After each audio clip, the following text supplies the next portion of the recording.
কষ্টকৈ মধুৰক কৰিলে। তেতিয়া গুৰুজনে ক'লে, মাধৱ, স্বয়ং কৃষ্ণ সন্তুষ্ট হ'ল আমাৰ হৃদয়ত মধুৰ ৰখিলে।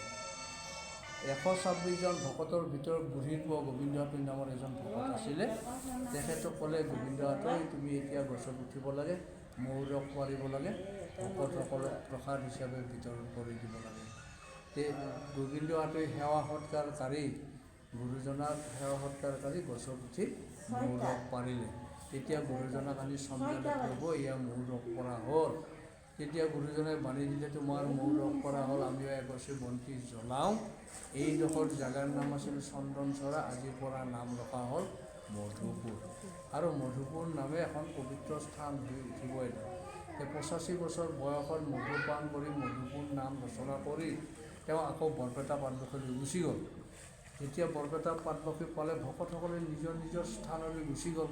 গুৰুজনে পাটবাসীতে থাকিলে, কাৰণ তেওঁৰ পৰিয়ালবৰ্গ আছে যেতিয়া। এবছৰ দুবছৰ যায় যেতিয়া তেওঁৰ 107 বছৰ বয়স হয়, তেতিয়া মনত আহিল, আমিতো মধুপুৰ নাম ৰচনা কৰি থৈ আহিছোঁ, থান এখনি হ'ব বুলি কৈ আহিছোঁ, থানখনি কোনে পাতিব? এতিয়া আমি যাব লাগে, থানখনি পাতিব লাগে। 107 বছৰ বয়সত পুনৰবাৰ আহি তেখেতে ইয়াত সত্ৰ স্থাপন কৰি 13 বছৰ কাল আছিল ইয়াত। আৰু এই ডোখৰ জাগাৰ নাম চাৰিটা। প্ৰথম নাম হ'ল চন্দনচৰা। নৰনাৰায়ণ ৰজাৰ বংশৰে এজন চন্দন নামৰ ৰজা আছিল। চন্দন ৰজাই ইয়াত বিহাৰ কৰিছিল, সেইকাৰণে নাম ৰাখিছিল চন্দনচৰা। দ্বিতীয় নামটোত হ'লে গুৰুজনে মধুপুৰ। তৃতীয় নামটো হ'ল ভেলা মধুপুৰ। ইয়াৰ পৰা 7-8 কিলোমিটাৰ দক্ষিণ ফালে ভেলা বুলি এডোখৰ জাগা আছে, তাত মাধৱদেৱ আছিল। মাধৱদেৱৰ সত্ৰখন তাত আছিল, গুৰুজনে ইয়াত আছিল। এতিয়া গুৰুজনে বৈকুণ্ঠগ্ৰামী হ'ল, মাধৱদেৱো বৈকুণ্ঠগ্ৰামী হ'ল। তেতিয়া নদীৰ গৰা খহনীয়াত পৰিল আপোনাৰ ভেলা সত্ৰখন। এতিয়া সেই প্ৰথম সত্ৰাধিকাৰ হয় বুঢ়ীৰ পুৱা গোবিন্দহাতৈ মধুপুৰ সত্ৰ। গোবিন্দহাতৈ শেষ ৰজাৰ লগত যোগাযোগ কৰি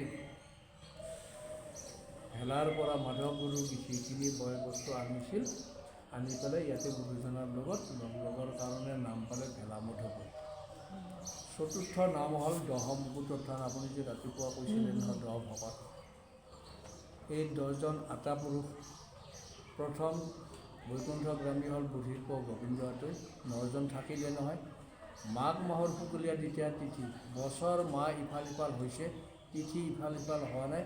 মাঘ মাহৰ শুকুলীয়া দ্বিতীয়া তিথিতে বছৰ মাহ ইফাল সিফাল হৈছে, কিন্তু তিথি ইফাল সিফাল হোৱা নাই।